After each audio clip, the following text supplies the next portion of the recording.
I've got 5 exercises. This should only take us 5, maybe as much as 10 minutes, but you can drag it out or shorten it and condense it as much as you feel is appropriate for you. What we're going to start off with, always I want to increase the muscle temperature and the blood flow. So what I've got happening is that you're from this position, that seated position, feet firmly planted on the floor. I want you actually to kind of hold the base of the seat of the chair. What that does, I'll move myself so you can see. But what that does, when I hold, I have the opportunity to slouch, which we don't want, or if I kind of pull into the bottom of that chair, you can see that I can bring my chest right up. It pinches my shoulder blades, my back pulls together, and I can sit up straighter. So that's what we'd like to start with. And from that position, we're going to get into our very first exercise, which is a real brain buster for a name. It's called in, out, out. And what we're going to do with our feet is we're going to go in, out, out. I know you can't see that, so I'll turn again. Remember, I did say this was basic, but the basic stuff is what always works and often is overlooked, so we're not going to do that. We're going to get right to it. So it's in, out, out. In, out, out. As I'm doing this, I'm not just stomping my feet or twisting myself into the ground. And again, you may need to pull yourself from the seat of the chair. But what you want to do is upright, and this is actually going to engage your core. The core being your back muscles, your front muscles, your abdominals and such. Pretty much everything that's not arms, legs, and head. That's really your core. So it's everything in the torso, all that muscle mass in the torso that holds you or allows you to be upright, or any rotation or twist or bend that you choose to be in. Okay, that's what holds your posture, that core. So some of it's up here, across this way. Some of it's sure, it's that six-pack, but that's not what we're concerned with today. What we want to do is make sure that we are staying upright, under control, okay? What we're going to do though is we're going to step as under control, again, as though we're stepping over something on the floor. Maybe you're stepping or having to walk through mud or, something sticky. So if you're able to brace your body as though you're not going to rotate very much, so you may need to hold your breath just a bit around, then your stomach tightens around that breath here.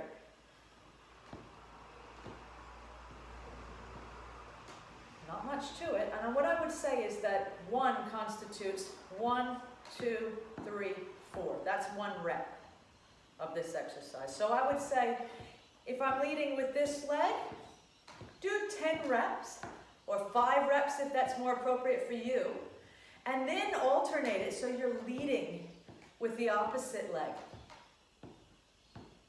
That works. Lower abdominals as well. Upper abdominals here, and it's going to start moving your hips. What I find is that people that are home-based, or if you're very routine in your movements, most of the time we are going only linearly, meaning forward and backward, and mostly only forward, which means that the hips, or even the upper torso, we almost lose the ability to rotate or to move laterally, okay? And we're meant to be able to go sideways as well. So I want to start incorporating that into some of your movements, okay? So in, out, out, that is your first movement. The second movement is going to be up and over with an anchor leg. So the anchor leg, I'll use this, okay? What that means is it's going to stay put. And my opposite leg, I bring it up, again, it's moving from the hip, and I move out, without this anchor leg kind of coming with me, okay? I want to secure that and bring it back in and place it under control, back down to the floor. Same leg again, up, out, back in, and down. Repeat this, I would say for most people, 5 times maximum, first round, okay? Then you'll alternate. Okay? Again, if you need to, grab onto the bottom of the seat of the chair. Up, out. I'm tighter on this leg than I am on my right leg. and I can feel it very much. And you may find that one is tighter than the other for you as well. That's totally fine. We're not here to be perfect, we're here to get better. So that's easy, okay? So up, out, keeping an anchor, not letting it collapse. Back in, and place down. Up, out, in, back down, okay? So we're gonna go 5 on each leg there as well. Third exercise that we're going to do, I'm going to have to back up so you can see me a bit. But what we'll do is a heel tap, okay? Again, just looking at moving from the hip, you're going to come up, and again, that's a hip flexor, and that's the hamstring is bent. So I actually, as I lift my leg, I'm coming up here. You can see that I've got almost a 90-degree angle here in my knee still. All of this movement is actually only from my hip. Okay, and when I press down for my heel tap, I don't want to straighten my leg and then tap it down. It's a lot of pressure in your hamstrings, a lot of stretch on there, and even on the calf, and it's not what we're looking for on this exercise. Okay, here what we're going to do, you come up, and we press down. You can see that it's at an angle. Come back up, I regain that 90-degree angle, and I can come down from my hip again. So up from the hip, the heel taps down and comes back up. If you go nice and slowly, you may see that your knee actually would waver a bit because you don't have as much control as you think you might.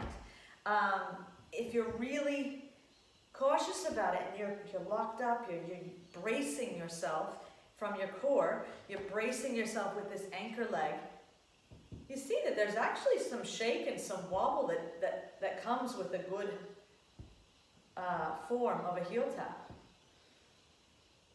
They're not as easy as they look when performed properly, okay, as everything is, right? So again, I would say 5 on one leg. Pay attention to where the knee is tracking. Is it wobbling in? Is it, are you flailing out? It's going to determine where you're tight and where you're a little bit looser in your hip, okay? Doesn't matter, you're not going to hurt yourself doing these, even if it's, not a straight line, it's fine. That's why we've picked these exercises, but good noteworthy, okay? So, up, extend, so that the heel taps the ground, come back up, and replace. Same deal on the other side. Up, press the heel at an angle, so you'll wind up with that leg extended, but 45 degrees or so from where you began. Tap the heel, come back up, and replace. Okay? Very good. Next one, you're going to alternate these, if you'd like, with the heel taps. So you might do 5 heel taps, and then 5 of this next one, which is called a knee grab, or a knee hug. I like a hug better than a grab, because grab seems a little bit sudden, and I want to discourage you from moving anything very quickly, okay? But what's happening here is we're going to take that knee, lift it up again, and probably underneath the leg, you're going to grab, pull your shoulder blades together so your chest is nice and tall, and bring the knee toward your chest. That's going to stretch in your glutes a bit, stretch.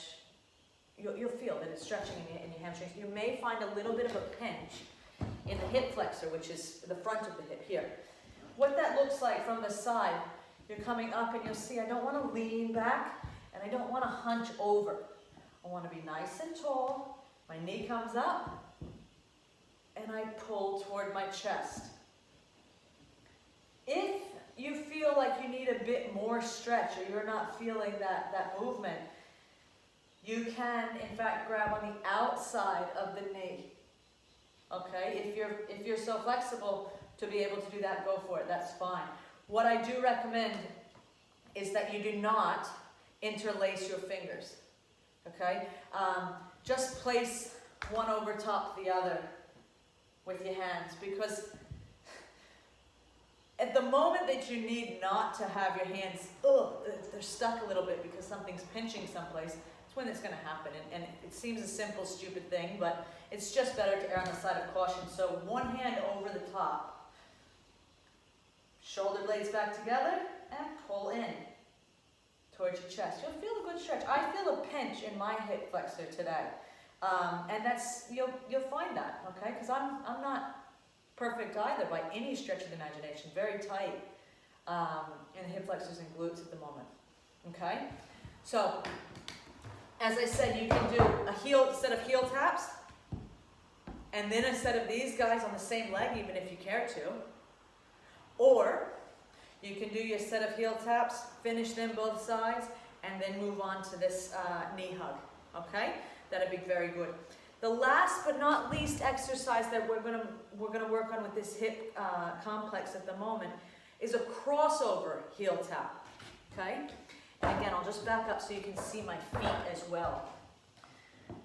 From here, same position that we've been starting with the whole day. I'm gonna have you bring the leg up. You can see that my heel will come down and I will tap the floor on the opposite side of my anchor foot, okay? I've got to make sure that you can see my entire foot here. So let me scoot back, here we go. So I'm here, up, and at an angle I tap. It's gonna want to make everything rotate and readjust, and it's not bad to readjust, but you'll find that if you're bracing and trying to balance yourself with your core and with the control from this anchor leg, maybe something borrowing from up top to kind of not allow you to just kind of collapse. That's actually working everything. That's good. That's you using your body to control one part of your body. That's great. That's wonderful. Okay, but we want to move a little differently than we normally do. Now, I don't know when I last walked, with a cross step in my daily life, staying at home. So I have to consciously make sure that I still can, because you know the old adage, if you don't use it, you lose it. So we want to make sure that we, even if we don't normally do a movement, that we don't lose the ability to do the movement, okay? Tap the heel and come back. And again, you can grab onto the base of the chair if that is a modification that helps you. 5, at most 10 to one side, and then you're going to swap it up. And you see, probably on me, this looks very different, I think. Here's my strong, more mobile side, and here, it's my less mobile side, okay? So don't feel like there's something wrong with you, or that everybody should be able to do this. It's whether or not you are doing it. That's what's going to determine whether or not you improve on anything. Practice. Anything you want to get better at, you have to do it more often. That's the basic, simple recipe for it, okay? Okay. So what we'll do is I will do a little recap video of all of these exercises without explanation, just going through them, so that you can follow along with me and that we can do them together. But this, I thought, was important to make sure that I'm explaining to you, not just showing you, oh, do this. Do what? Okay? So what I want you to do, brace your core, push down from the heels if you need to kind of, to anchor yourself, and hold on to that seat. And perform each movement under control with intent. Okay? So I would say if you went through an entire round of 10 of each of these exercises, some of them, of course, you're gonna decide for yourself, look, 5 is enough. Take a break. Maybe do a second set of 5 of that particular exercise. That's great too. But these exercises, you'll judge it for yourself what is most appropriate. I'm going to recommend and or challenge you, if you're feeling good, if you're feeling well, excuse me, each exercise, a set of 10, 3 times through. That should take you absolutely no more than 10 minutes, but it should take you 3 to 5 minutes easy. Easy, even at a pretty decent pace. Because again, it's about control. We're not racing. Okay? So have a go at these, and thank you for joining us. The next time we go through this, I am certain that you'll be a little bit looser in the hips and feeling pretty good about yourself. Okay, thanks.